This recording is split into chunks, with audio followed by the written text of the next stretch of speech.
I love Doctor Who, and for every Doctor, I have at least one story which I think is excellent. I've watched every televised story from the Third Doctor onwards, as well as about half of the Second Doctor's stories. Admittedly, I've only watched a few from the First Doctor, but I still have a couple of standouts. Without further ado, let's get into my favourite story from each Doctor. The First Doctor. Like I said, this is the Doctor I've watched by far the least of, and I know I've missed out on a lot of classics like the Aztecs or every Dalek story other than the first one. Out of the few I've watched, however, my favourite is probably the 10th Planet. For one, it's got a brilliant title, which is already a good start. It's also a story that's so significant in many ways, being the introduction of the Cybermen at a level of creepy, which has arguably never been beat, as well as the regeneration of the First Doctor. These are clearly very important, but it's also just a really solid story anyways, and those other factors just make it all the more memorable.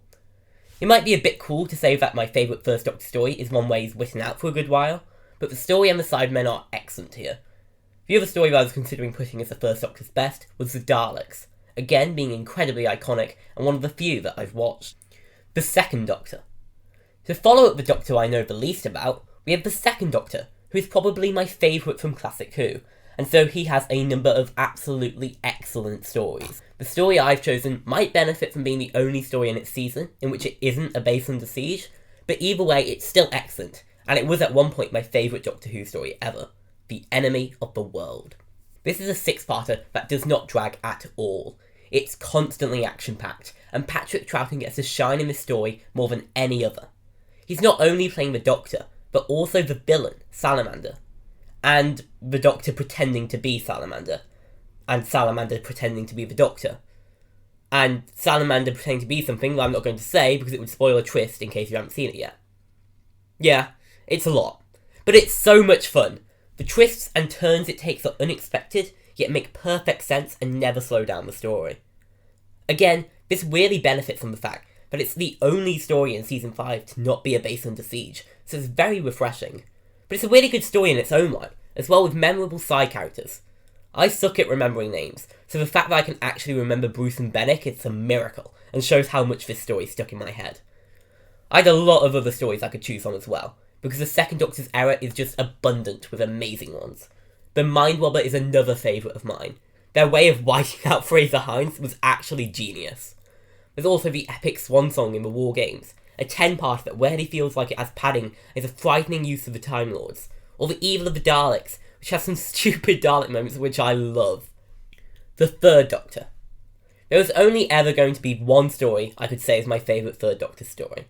He has many great ones, but the one I'm about to talk about easily transcends those. It's The Time Warrior. What a monumental story. The first one with both Sarah Jane Smith and the Sontarans. You can understand why they were immediately super successful. Sarah Jane is at her best in this story, taking charge and investigating like a proper journalist. And the Sontaran, oh my god, Lynx is amazing. The Sontarans peaked here. What an amazing introduction. It shows their love of conflict and war, but also is about their technology, how intelligent they are, their logic. It's also really the start of the standard pseudo-historical format that is so common nowadays. It's a historical setting with an alien threat. There's a reason it stuck around. This is also a story full of amazing quotes, including quite possibly my favourite. Definitely my favourite from Classic Who. Peters, Brigadier. A straight line may be the shortest distance between 2 points, but it is by no means the most interesting. Goodbye, old chap. It's not the only great one, though. I also love... You're serious, aren't you? About what I do, yes. Not necessarily the way I do it. This is another story, similar to Enemy of the World, where the side characters are amazing. Professor Rubish is so memorable, and one of my favourite moments is when he's explaining how hypnosis didn't work on him because he's too smart, and the Doctor just sees right through it and goes, "I'm very nearly blind." He's able to deduce that Lynx is using hypnosis that requires vision. I think Iron is a great human villain too, and works really well alongside Lynx for his narrative role. I think the Time Warrior stands pretty far above the rest of the Third Doctor's stories, but I do still love a lot of his other ones. I'd actually say his era is the most consistent out of all the Doctors. Other standouts for me though are Carnival of Monsters and Invasion of the Dinosaurs. Carnival of Monsters is such a fun premise with an incredible Part 1 cliffhanger, and an amazing metaphor for Doctor Who itself, while Invasion of the Dinosaurs is such a great story if you can get past the special effects. Honestly, it was pretty cheap that they couldn't get actual dinosaurs. The Fourth Doctor. It was pretty hard to choose a story from the Fourth Doctor, because there's just so many options to choose from, and a lot of them good. It was very close between my top picks. In fact, I just changed the order as I'm writing this, but I'm going to go with City of Death. You can tell Douglas Adams wrote this. It's incredibly humorous, and there's so many iconic lines, scenes, moments, characters, etc. It's honestly so shocking that in the middle of arguably the worst season of Classic Who, there's this absolute gem. It's the only thing saving season 17 from being rock bottom, in my opinion. Part 1 drags a little bit, because they're showcasing that they are actually filming in Paris, but that's also kind of part of the charm. It's definitely my favourite use of Romana too. Most of the time when I watch stories with her in it, I kind of just wish it was Romana 1 again, but I really enjoy her in this one. The wonderful butler scene is, well, wonderful, and it's kind of an absurd addition to the Doctor Who mythos that life on this planet started because of this one alien's attempt to escape Earth after a crash landing. But I love it. The twists are all great, with the Part 2 cliffhanger leaving you bewildered, and that whole plot thread is just a really neat idea, I think. And Duggan is just a wonderful character. He would get old pretty quickly if he was a recurring character, but contained to this story, he's an absolute delight. Like I said, there are quite a few other stories battling for this title. Genesis of the Daleks might not be an original one to say is a favourite, but it's popular for a reason. Robots of Death is a good story, with 2 absolutely amazing scenes surrounding it. The helium resolution is so stupid, and I absolutely adore it. And then the scene with the Doctor explaining how the TARDIS is big on the inside, and why he doesn't carry a weapon, is genuinely my favourite scene in all of Classic Who. Finally, I decided to throw in one that might seem a bit strange to some people. The Sunmakers. I don't think I would ever actually say I like it more than the other stories I've listed, but god, is it just so fun. The Fifth Doctor. I love the Fifth Doctor. I actually have a plan to make a video one day called Why I Love the Fifth Doctor, because I feel he's so underappreciated and brushed off as the Gentleman Doctor, when there's really a lot more to him than that. But that's kind of beside the point. I have to choose a favourite story, and, well, it was kind of easy. It's The Caves of Androzani. How could it be anything else? It was voted number 1 out of 200 in Doctor Who magazine for a reason. This story has such an amazing atmosphere and cast. The world feels very lived in, while still maintaining that feeling of dread and constant sense of, well, why are they doing it like this? Without it feeling forced, or like everyone in the story is making stupid decisions. The idea to have the Doctor and Peri immediately dying from the get-go, because of a simple mistake, increases the tension to a ridiculous degree, and never lose sight of the fact that they don't have long. The cliffhanger to Part 3 is one of the all-time greats, and it's because it has that sense of hopelessness, it being a last-ditch effort. Peter Davison's acting is stellar, and it really is so satisfying to see his character arc pay off. Again, maybe a future video. Sharaz Jack is really interesting, and an entertaining and engaging villain. He's menacing, but at the same time there's a hint of pity, but that's still overridden by how creepy he is towards Peri, and to a lesser extent the Doctor. He's extremely well written and nuanced, as is all of the supporting cast in this one, like so many of the other stories I've pointed out so far. Then there's the Fifth Doctor's regeneration, and again, there's a reason why this format for the regeneration is the blueprint used for all of the ones in the Revive series. First of all, he saves his companion's life at the sacrifice of his own, without a moment of hesitation. There's no, maybe if I divide it evenly, there might just be enough for both of us. Doing that would be risking Peri's life, no matter how small the risk, and he wants to be sure that she will be absolutely okay, even if he only met her in the previous story. He's even unsure about if he's going to regenerate because of how long he's held it back for, again just so he can make sure Peri will be alright. He sees a vision of all of the past companions he's had, again something that the modern series will start doing a bit, and he has an absolutely gut-wrenching final line. Just one word. Adric? We then get a little taste of the next Doctor with a couple first few lines, and you have a perfect regeneration to end an absolutely incredible story that may very well be my absolute favourite. Truth be told, there's no other Fifth Doctor story that comes close to Caves of Androzani, and that's not because of a lack of great episodes, it's just how Caves of Androzani is on another level. Other ones I absolutely love from 5 though are Kinder, because it's such a weird episode, I love it, and it also really started to make me fall in love with the Fifth Doctor. It's also Adric at his best. Then there's Frontios, which I think showcases Mark Stricken's amazing acting ability and adds to my reasons as to why I think he's one of the best actors we've ever had for a companion. Planet of Fire is there for a very similar reason, but I also really like the Master in this one, which is pretty rare for Amy's incarnation, as well as Chameleon, which I don't think is a super popular opinion. I'm also a big fan of The Visitation, for really allowing me to nail down who the Fifth Doctor is, as well as Enlightenment, for being another conceptually strange episode that's just so much fun. Yeah, I really like the Fifth Doctor's era. How'd you guess? The Sixth Doctor. It's no secret that the Sixth Doctor had it rough with his on-screen stories. However, he does have one that I do really enjoy. For I'm kidding, please don't kill me. It's Vengeance on Varos. Again, a very basic pick, I know, but it's definitely the best one he has in my opinion. And it also influenced a lot of the rest of the Sixth Doctor's run. Similar to the Caves of Androzani, this society feels very lived in and real, despite how dystopian it is. I really enjoy how we also see the society from the perspective of this couple, who are completely removed from the rest of the story. They only ever interact with each other, and they're basically just watching the Doctor Who episode with us. It gives us insights into the conflicts and thought processes of the ordinary people in this society, which really adds to the world building. Then there's the villain, Syl, and you can see immediately why he was the only villain introduced in this era to return on TV. He's very well designed and is such an interesting creature that very clearly has only money in mind, meaning he has a distinctly different way of thinking to us, but it's in a way that's still familiar. His plan of extorting Zyton 7 from Varos because the inhabitants don't understand how valuable it is a motivation that we can see in the real world, but also makes sense on a galactic level, really making use of the sci-fi genre, enhancing our problems on an even bigger scale. This also has an incredible cliffhanger, lingering on the shot of the Doctor's dying face for all the people watching in universe, and we end the episode when the word cut is uttered. An absolutely genius way of using the medium and circumstances of the story to create a meta, yet still an intense hook for next week. It also feels like the rest of the cliffhangers of Colin Baker trying to imitate this cliffhanger, with almost all of the ones in Trial of the Time Lord ending on the Sixth Doctor's face in pain or confusion or whatever it is that week, while ignoring what made it so great in this episode. Vengeance on Varos still isn't perfect.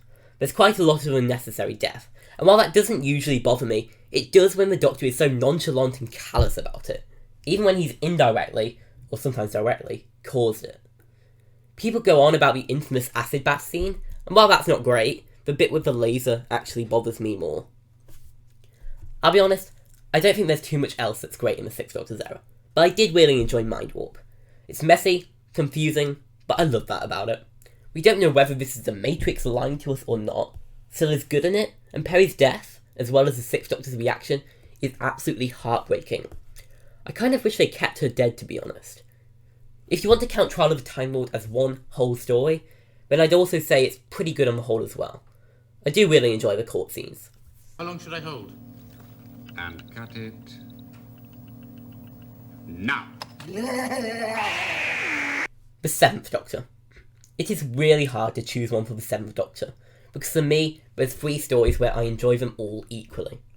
If I'm going to choose one though, I think it has to be the Happiness Patrol. As soon as I heard the name, I braced myself for a good time, because dystopian stuff is right up my alley. The Seventh Doctor is honestly at his best here.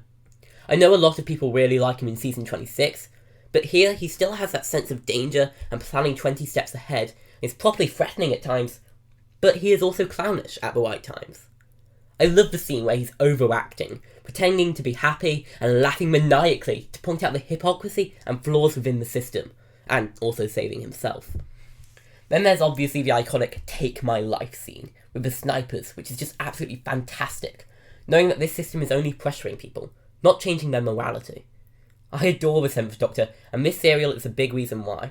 Don't you? He'll kill you. Of course he will, that's what guns are for. Pull a trigger, end a life. Simple, isn't it? Yes.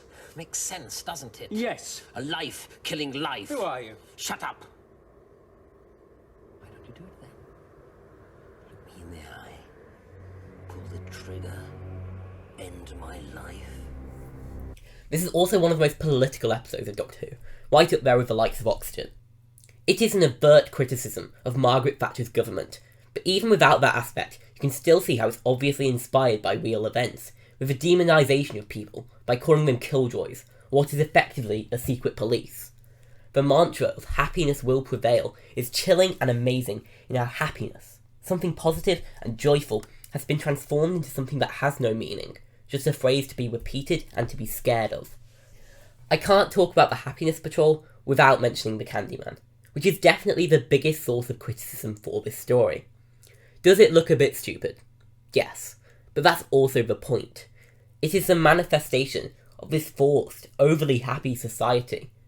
Too much of a good thing is bad for you, and the Candyman looks absolutely ridiculous. But it also adds that much more to the sadistic ways of executing people, again with the disguise of, look how fun and unique our methods are. I'm really conflicted on how this story ends. On one hand, it makes complete sense, and is the ultimate takedown on Helen A's ideology, and is a cathartic climax. However, the fact that the way her pet died was because of something the Doctor did, that might be a bit too far, even though I love how dark the Seventh Doctor can get. The two other stories I enjoy basically just as much are Remembrance of the Daleks, which is an incredible Dalek story that really kickstarts the Seventh Doctor's new character, even though we did get hints of it in season 24, and also The Greatest Show in the Galaxy. That's a story which is so much fun, while also being incredibly weird, and a pretty good metaphor for Doctor Who itself. You also might have noticed all three off from season 25. I absolutely adore that season. The Eighth Doctor. Well, since I'm only counting television stories, I only have two options here. The TV movie, or Night of the Doctor. Power of the Doctor 2, I guess, but he's only in it for about 20 seconds. So I'm basically just deciding which of the two I like more, and that honour goes to the Night of the Doctor. It has so much going on in a very short time span, but it also never feels overstuffed, and somehow also feels like it has time to breathe. It's honestly a miracle. I don't have too much to say on it because it's so short, but what is there is fantastic. Paul McGann is great in the role, but unlike the TV movie where he was really the only stellar part of it, in Night of Doctor he's accompanied by an amazing script as well. The Ninth Doctor. This was another hard one. I think most of the Ninth Doctor stories are around the same, consistent quality. I don't think any of them particularly stand out as being amazing, but there's also not much to dislike. I was again stuck between three stories, and the one I'm going to go for is Bad Wolf / The Parting of the Ways. This story still has its issues. I like the idea of deadly game shows, but the fact that they're all parodies of actual British game shows makes the episodes feel dated. It's still fun, but I feel like more interesting things could have been done with it. Once we get to the Daleks though, this story takes an incredible turn for the better, and we get one of the best Dalek stories ever. Probably my favourite of the modern series. After establishing the threat that just one Dalek caused, this takes it to the logical next level and shows a whole army of them.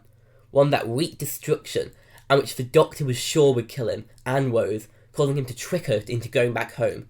An incredibly emotional scene that I love. I will say that the scale might have been pushed a bit too much, considering the only way to stop it was through a kind of Deus Ex Machina, but it is set up pretty well, and it's definitely not the most egregious one of the RTD's finales.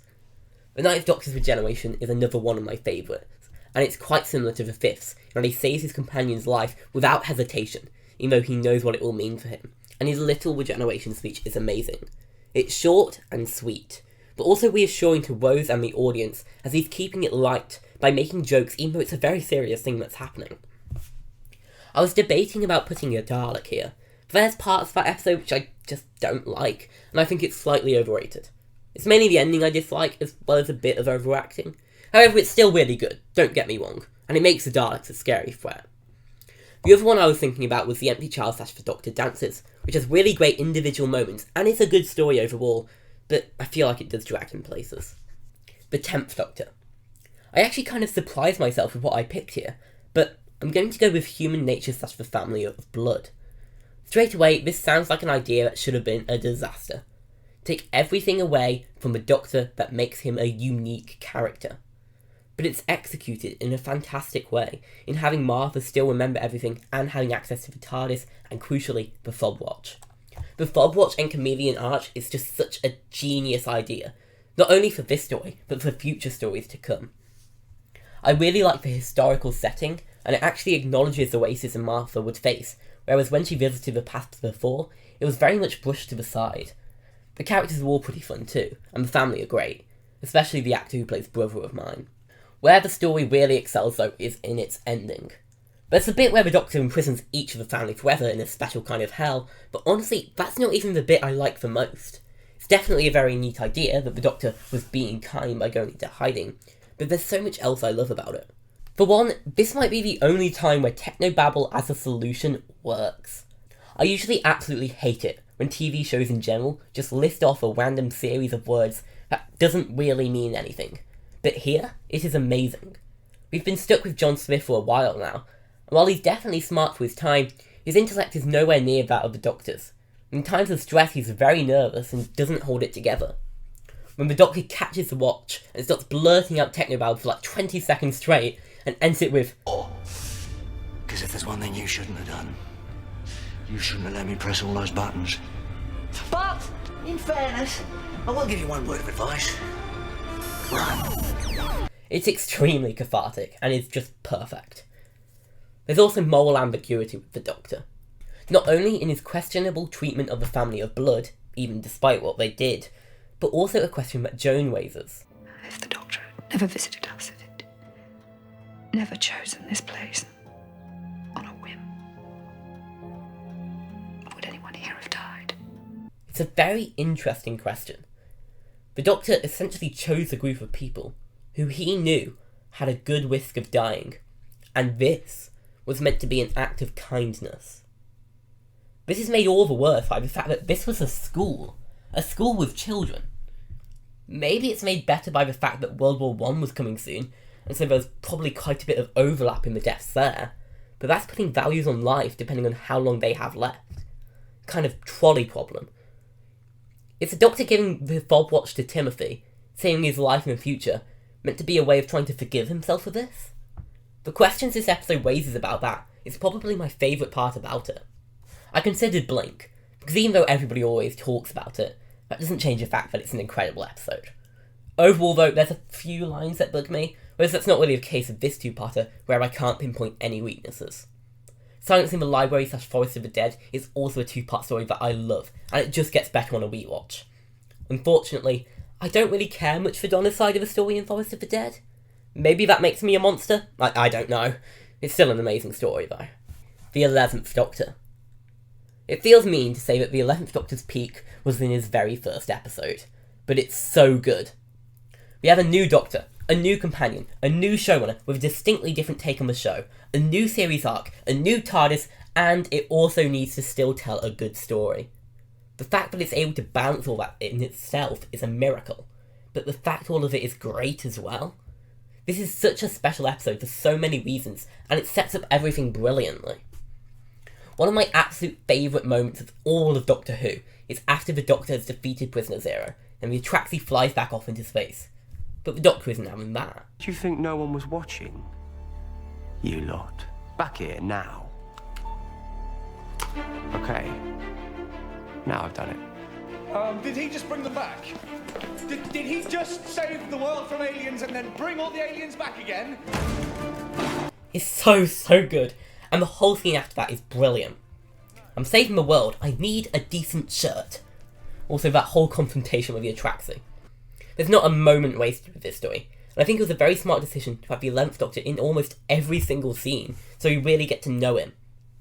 The first story for Doctor tends to not be great, because it's juggling so much at once, but this pulls it off perfectly. It's easily my favourite ever first story for a Doctor. People usually point out the villain as the weak point of this episode, and it definitely isn't as strong as every other aspect, but it's still good and it works. It was also definitely a smart decision to cut back on the monster, since that's the least important part, but it still has enough time dedicated to it. I'm also kind of just a sucker for the fairy tale vibe that Moffat gave the show, especially in Series 5, which is weird since that's usually not something that works for me. But here it's absolutely fantastic, and I think the TARDIS reveal is really the epitome of just how well it can work. The TARDIS interior itself is very fantastical with things that don't seem like they should belong or make sense, but that just makes it even better considering it should be completely alien. There's some really underappreciated lines here as well. Some of my favourites are, "You're not scared of anything. Box falls out of sky, man falls out of box, man eats fish custard. And look at you, just sitting there. So you know what I think? Must be a hell of a scary crack in your wall. And Pond, there's something you better understand about me because it's important, and one day your life may depend on it. I am definitely a madman with a box. these are just such good lines, and it really sets the stage for the rest of the era. Other options I considered included A Christmas Carol, which I go more in depth on in my video ranking all of the Christmas specials, The Doctor's Wife, which is just full of amazing dialogue, and it's a great premise to begin with, and then The Day of the Doctor, which is a load of fun and a great anniversary special. It's probably the best one in terms of plot. The 12th Doctor. The 12th Doctor's era is my favourite era of the show, so it's really hard to pick a specific story that I love the most, because there's just so many amazing ones where each one is consistently elevated by the performance of Peter Capaldi. So it might come as a bit of a surprise that the episode I'm picking is one where his role is rather limited. I'm talking about Flatline. This is viewed as a very good episode, but I'd go as far as to say that it's one of the best, and it's in contention for my favourite of all time. Why? Because it's a standard episode of Doctor Who done to perfection.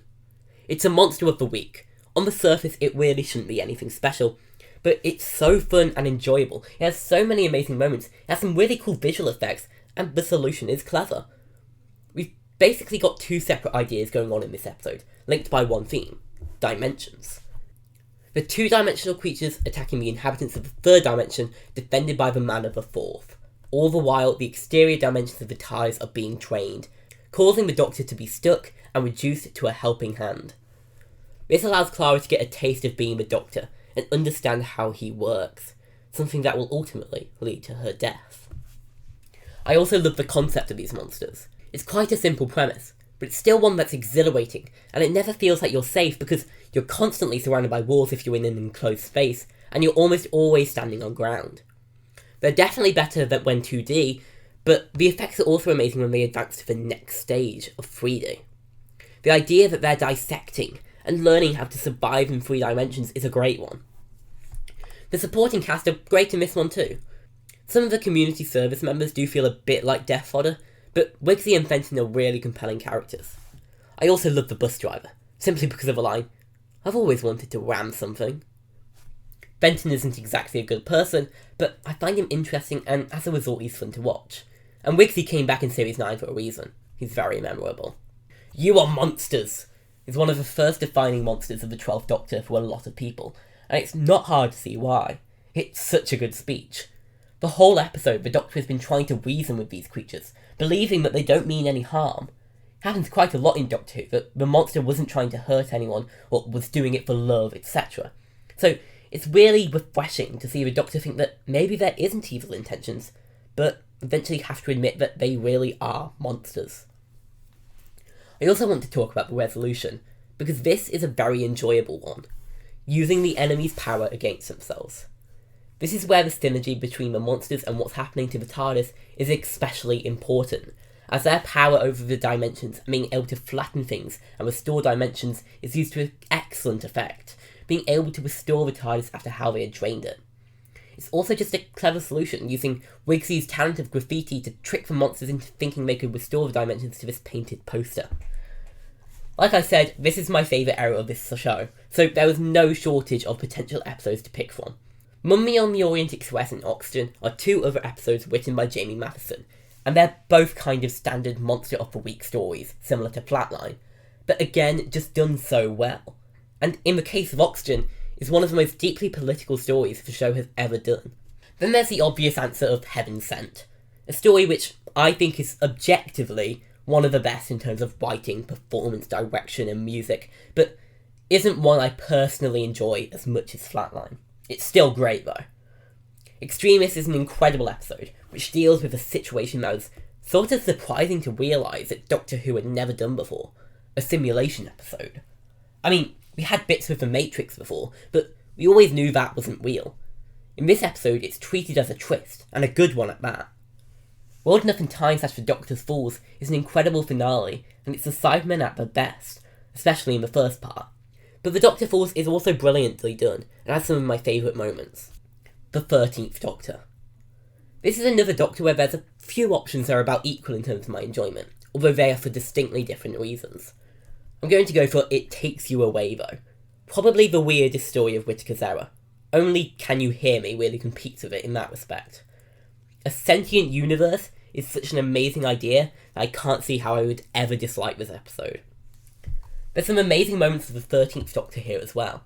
The main one that comes to mind is her saying she's going to draw Ryan a map of the house to trick the blind girl when she's actually writing instructions and assume her dad is dead. As well as the small speech she gives as the universe falls apart. A desperate plea to save this one person who she barely knows and is a bad dad, all things considered, at the sacrifice of being able to stay in the universe she knows so well. Universe. Someone who has seen it all, and that's me. I've lived longer, seen more, loved more, and lost more. I can share it all with you. Anything you want to know about what you never had. Because he's an idiot with a daughter who needs him, so let him go. And I will give you everything. Honestly, this story could have worked very well as the finale to the series. Probably better than the Battle of Wanskorath Kolos. And it being extended to a 2-part finale would have made it even better. It deals with Grace, Ryan's issues with his dad, and has Ryan calling Graham his granddad. It honestly feels like a perfect finale instead of what we actually got. It deals with a lot of the themes of this series in a better way. The one-off lines / moments are also great in this story. A mention of the Woolly Rebellion, without much further context being given, apart from it being an utter bloodbath, is hilarious. Ryan's remark of, "We'd know if we were vampires, right?" as well as the whole bit with the mirror, honestly, is amazing. But we can't talk about It Takes You Away without mentioning the thing that everybody who watched it walked away with in their mind. Almost all of the discussion around this episode is about that frog, and it is very controversial. I personally love it. The Solitract knows that posing as somebody she's lost isn't going to work on her, and right now it needs a friend. Somebody who likes it, as opposed to having a sense of bitterness towards it. Why would it try and take the form of someone like with a song in that case? No, instead it chooses a frog. Why? Because it likes frogs. No further explanation is needed. It's absurd, weird, and perfect. It doesn't need to make sense. And that's what I love about Doctor Who. It can have so many messages about politics, moral dilemmas, serious questions, but it can also be about a sentient universe that likes frogs. It can be stupid, and I love it for it. There's a couple of other options I considered that aren't nearly as weird. Nikola Tesla's Night of Terror is another fairly standard Doctor Who episode. I just think it's done extremely well, and it's a lot of fun to rewatch, with Tesla himself being the highlight. Then there's also The Power of the Doctor, an episode which I admit doesn't make much sense in terms of the plot, but fan service works for me, what can I say? And that's it. Finally. I did not expect this script to be 6,300 words long when I started it, but here we are. Those were my favourite Doctor Who episodes from each Doctor. A mix of good old-fashioned science fiction, amazing supporting casts, political allegories, standard monster of the weeks, monumental stories such as Doctor's First and Last, as well as a sentient universe that likes frogs. That's what Doctor Who is all about. There's me thinking the day had no more surprises left.